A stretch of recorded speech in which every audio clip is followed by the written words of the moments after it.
Welcome back to Fourier Transformation Part 4. Today we will study Fourier integrals, which is closely related to Fourier transformation. In the previous semester, you have studied the Fourier series.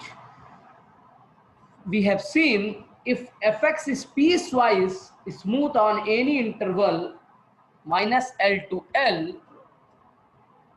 then we can expand fx as a Fourier series.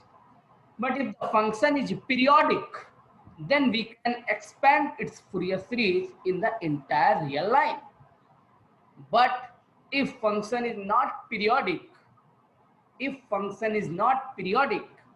then it cannot be represented by Fourier series over the entire real line. However, we may be able to represent fx in an integral form. So let's see integral form of any function using Fourier.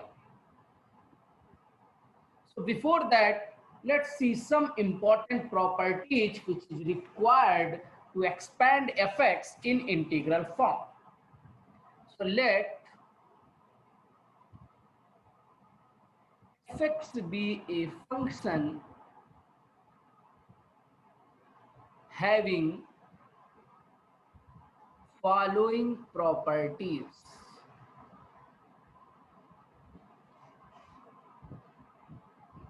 Properties 1, P1. Property 1, fx is piecewise continuous. Piecewise continuous means it can have finite number of discontinuities also on every interval minus L to L. Piecewise continuous on any finite interval. Fx is absolutely means its magnitude, integrable on the x-axis. If we integrate with respect to x, that is minus infinity to infinity mod fx dx converges or less than infinity. I discussed this notation in Fourier transformation also. Property 3. At every x on the real line, fx has left and right hand derivatives. Means its derivative exists left and right, but may or may not be equal, but exist.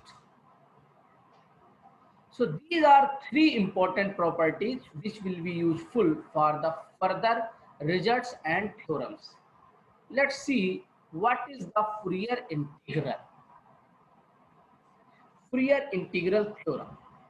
I am not going in the proof of Fourier integral theorem. One can prove Fourier integral theorem using Fourier series. So I am writing just the integral formula here, which is useful for us. Fx equal to 1 over pi.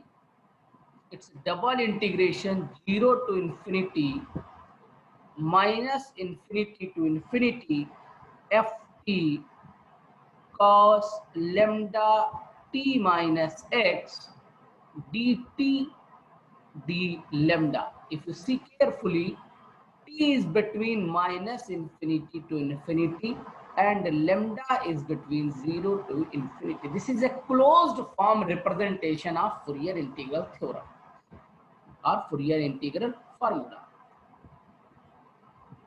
Fourier integral formula. If we expand this formula, we can get another result also.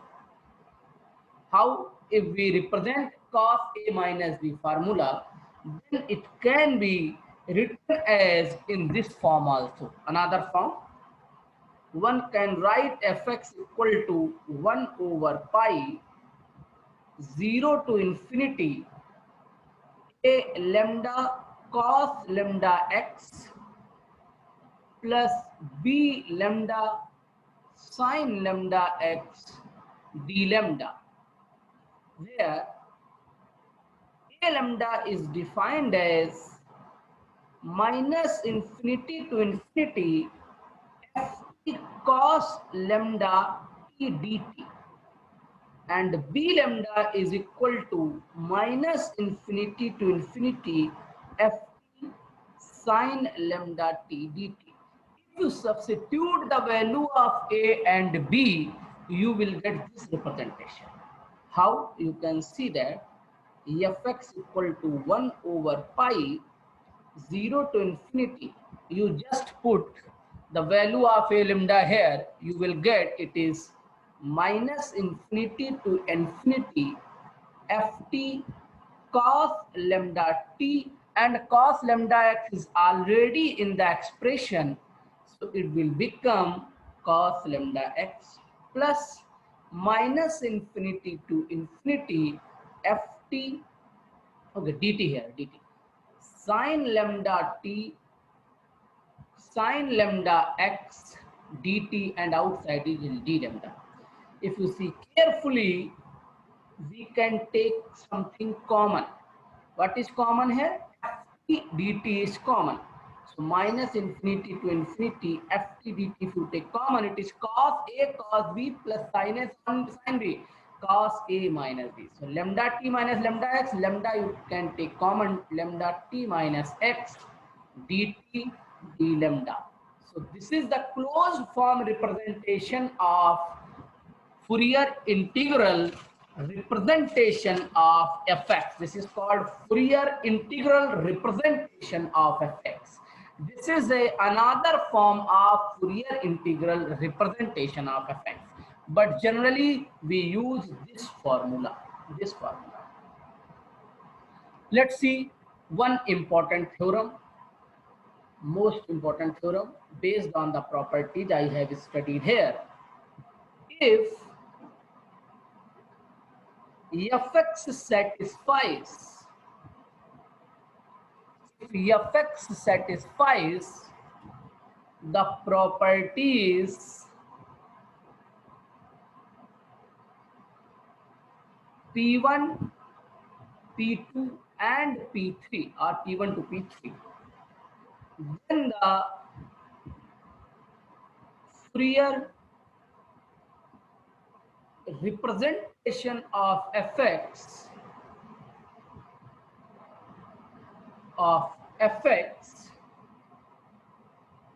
converges to fx at a point of continuity. If fx is continuous, then Fourier representation of fx converges to fx only at a point of continuity. And to converges to f right hand limit on x, left hand limit on x, and take the average. This is called average of right hand and left hand limit at a point of discontinuity. This concept I have already discussed in the Fourier series in the last semester. If a function is continuous function, then its Fourier representation converges to fx only if it is continuous at x. If suppose function is not continuous at x, then Fourier representation of fx converges to the average of those two limits. What are those two limits?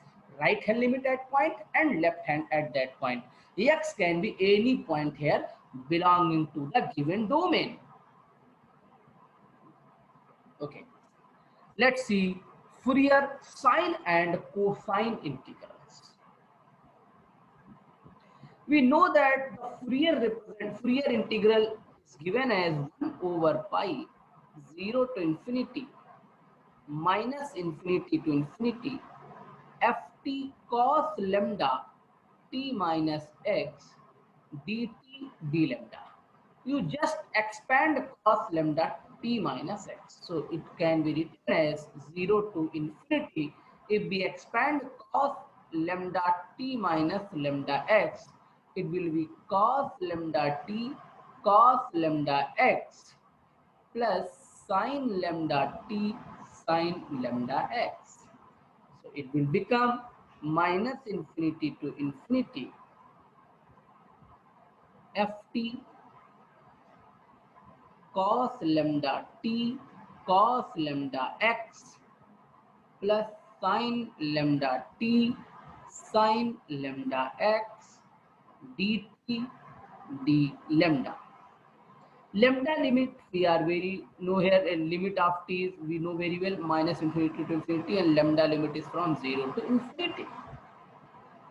Now I am going to separate lambda variables here because cos lambda x is free from t. So I'm taking cos lambda x as outside. It will become minus infinity to infinity ft cos lambda t dt. I'm multiplying inside plus 1 over pi multiply with another term 0 to infinity sin lambda x minus infinity to infinity ft sin lambda t dt. Okay, dt d lambda dt d lambda. Now we have two cases. Ft may be even function or odd function. Let's see what will be the two cases here. If fx is an odd function, then we have to check two nature here, this function and this function, because you are using minus infinity to infinity limit, and I told you in the integration lecture minus a to a fx dx property, it is 2 times when fx is an even function and it is 0 when fx is an odd function. So let's see, if fx is an odd function, then ft cos lambda t will become odd function, correct? And ft sin lambda t will become even function. How? Because this is your even function in the t variable, and we are checking in the t notation only because this is the limit of t variable. This is the limit of t variable. See carefully, t variable. So we have to check even and odd in t variable, and cos lambda t is a even function in t variable, but if you multiply with the odd function, you will get odd function. Here it is odd function, multiply with again odd function, odd into odd become even function. So if you use this property, you will get our fx can be represented as fx equal to, this term is going to be 0 because this is your odd function. So you will get this function, and this is your even function. So minus infinity to infinity can be written as 2 times 0 to infinity. So 2 will be come outside here.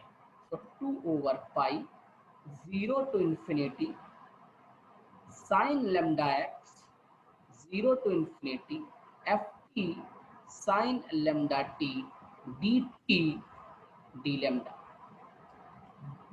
This is known as, which is known as Fourier sine integral formula. Previously in the part 1 to 3 we have studied Fourier transformation. Today I am studying Fourier integrals. Similarly, if fx is an even function, then we will get fx is equal to 2 over pi 0 to infinity cos lambda x 0 to infinity ft cos lambda t dt d lambda. This is known as Fourier cosine integral. Fourier cosine integral. Fourier cosine integral. These are very, very important formula. Please remember these formula and understand the way I am getting these formulas. Let's see another representation. Complex form representation of Fourier integral. This is also in the syllabus. So we know that fx is your 1 over pi 0 to infinity minus infinity to infinity ft cos lambda t minus x dt d lambda. But if we see carefully, cos lambda t minus x is an even function in lambda variable. In lambda variable. So we can write fx as 1 over 2 pi minus infinity to infinity minus infinity to infinity ft cos lambda t minus x dt d lambda. This is your equation number 1. Here minus t is also between minus infinity to plus infinity, and lambda is from also minus infinity to plus infinity. You can use the property 2 times, then 2 will be cancelled out. Why I am writing here? It is very useful result. Also, sin lambda t minus x is an odd function in lambda variable. So what will happen? 1 over 2 pi minus infinity to infinity minus infinity to infinity ft sin lambda t minus x dt d lambda. What will happen? This is your odd function, so the entire integration will be 0. This is your equation number 2. This is your equation number 2. Now, if we multiply with I in equation 2 and add with 1,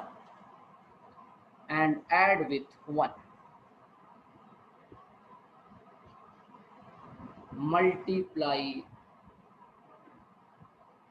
I in 2 and add with 1, what will happen?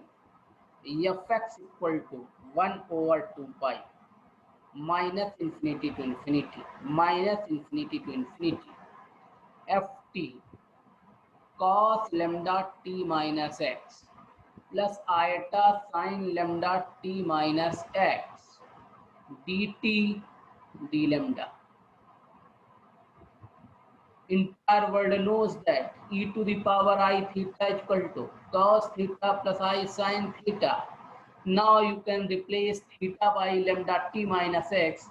Then fx will become 1 over 2 pi minus infinity to infinity minus infinity to infinity ft e to the power I lambda t minus x. Replace theta by lambda t minus x dt d lambda. This is called complex form representation of fx. Complex form representation of Fourier integral fx. So this is a very simple way to prove it. Let's see one example based on today lecture. First example is express fx as Fourier integral, where fx is given as it is 1 when x is between minus 1 to 1 and 0 when mod x is greater than 1. Hence, evaluate 0 to infinity sin lambda cos lambda x by lambda d lambda.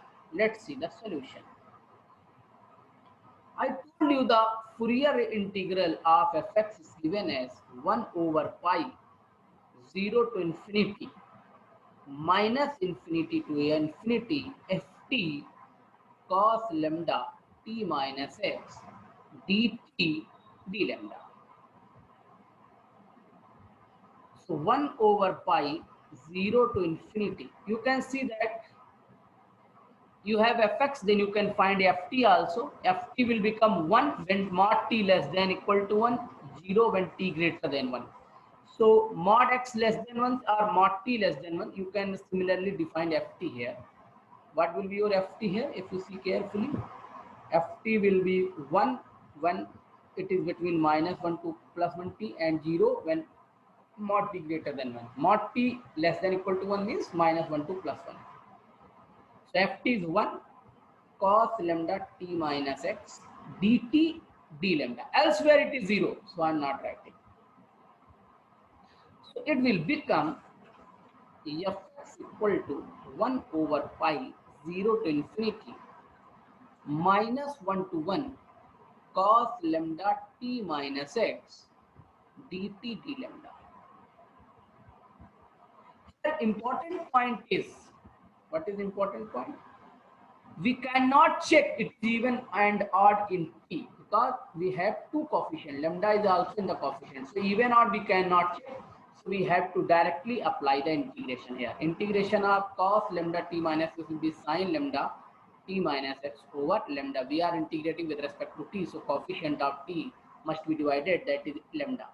-1 to 1. We cannot use even odd property here because we cannot check the nature of cos lambda t minus x in t variable. We can check in lambda variable but not in t variable. We cannot say anything. So it is 0 to infinity. If you use upper limit, you put t equal to 1, it will be 1 minus x. Minus, if you put t equal to -1 minus x over lambda d lambda. So it will be 1 over pi 0 to infinity sin lambda minus lambda x plus sin lambda plus lambda x, because sin minus theta is minus sin theta over lambda d lambda. We know that sin a minus b plus sin a plus b is equal to 2 sin a cos b. 2 sin a cos b. So it will become 1 over pi 0 to infinity 2 sin lambda cos lambda x by lambda d lambda. It is equal to fx only. So we can write that fx is equal to 2 over lambda, sorry, 2 over pi. Lambda we cannot take outside because we are integrating with respect to lambda only. Sin lambda cos lambda x by lambda d lambda, or pi by 2 fx is equal to 0 to infinity sin lambda cos lambda x by lambda d lambda, or 0 to infinity sin lambda cos lambda x by lambda d lambda is equal to, we have two cases here, it is pi by 2 when mod x less than equal to 1, because in that case fx is 1, and if mod x greater than 1, then this value becomes 0. So ultimately this integral becomes 0. So we have two results here. When mod x less than equal to 1, the integration is pi by 2. When mod x greater than 1, the value is 0, because this value depends on the value of fx. Let's see one more example. Express fx equal to 1, 0 less than x less than equal to pi, and 0 when x greater than pi. As a Fourier sine integral, Fourier sine integral, and hence evaluate 0 to infinity 1 minus cos pi lambda over lambda sin pi lambda d lambda. Let's see the solution. Firstly, if we see carefully at pi,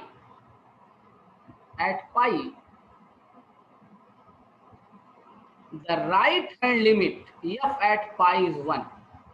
But if as x goes to pi plus fx, when x pi plus or h tending to 0, f of pi plus h, it is limit h tending to 0, 0 equal to 0.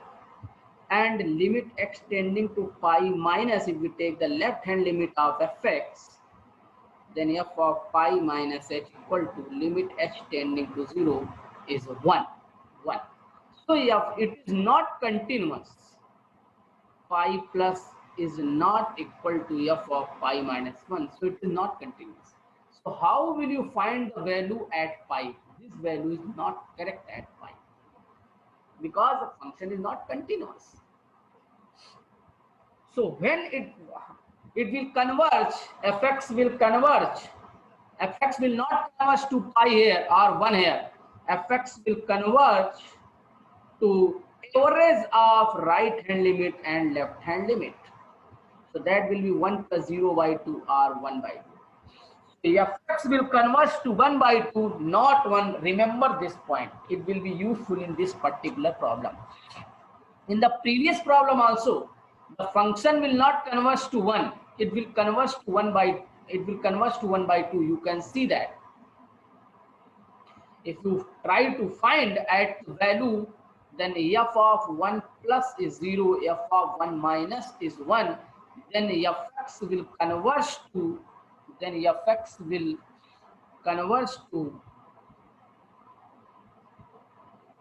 will converge to f of 1 plus f of 1 minus by 2, that is 1 by 2. It is not required in the question, so I did not discuss, but it will be useful in this particular problem. Okay. Now, what is the Fourier sine integral?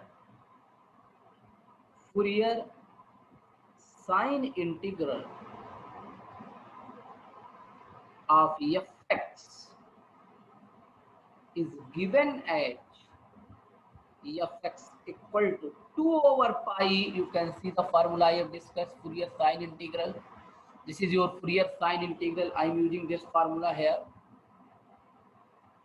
2 over pi 0 to infinity sine lambda x 0 to infinity ft sine lambda t dt d lambda.